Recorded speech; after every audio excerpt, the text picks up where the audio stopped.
And we are underway here in 2012. Following the dual success of the abduction from the Seraglio,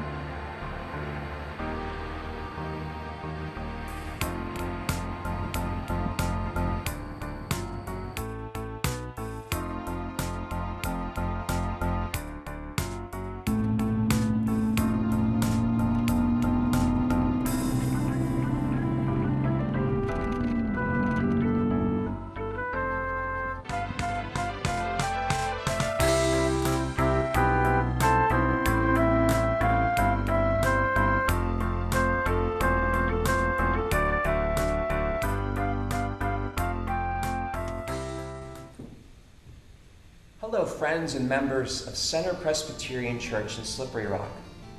I'd like to share a story, as I so often do on Sunday mornings.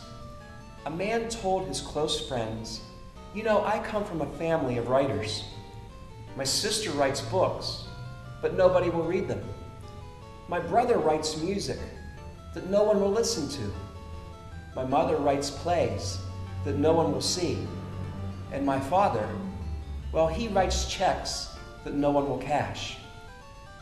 Bad jokes and humor about money. And the time of October is near.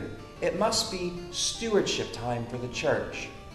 And yes, it is for 2012.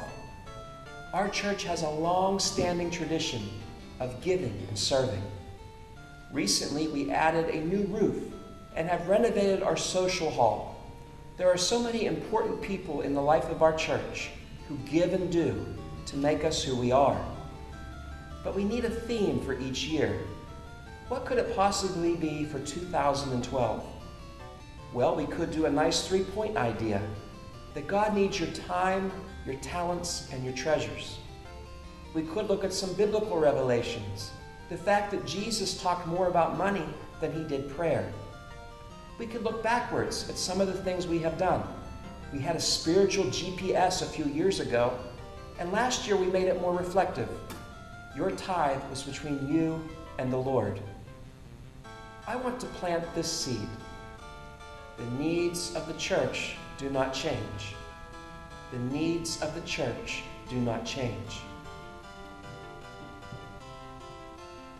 We look forward to receiving your pledge card soon. Pray about what God is calling you to give. But we realize needs at home sometimes change due to the economy or employment issues or something personal. You may not be able to keep your pledge. We understand. The church wants to know about that for one reason. We want to help. That is the most important thing about being part of our church. We care and we love you. We're certainly not going to call a collections agency or send an enforcer to gather the money.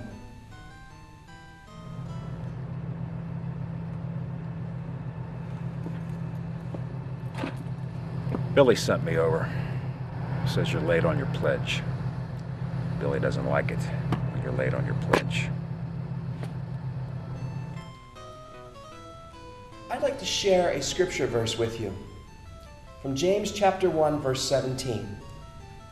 Every good and perfect gift is from above, coming down from the Father of the heavenly lights, who does not change, like shifting shadows.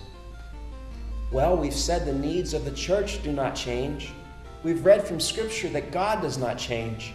So why are we asking you to change? Well, let me explain.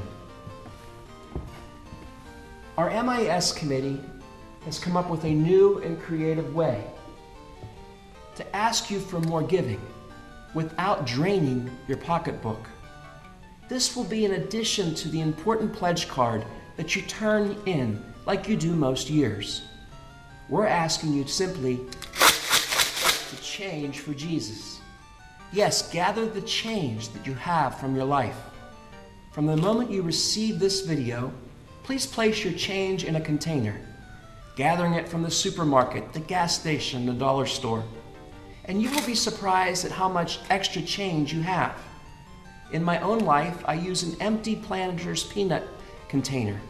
And after 3 or 4 months of change from my life, I have over $60.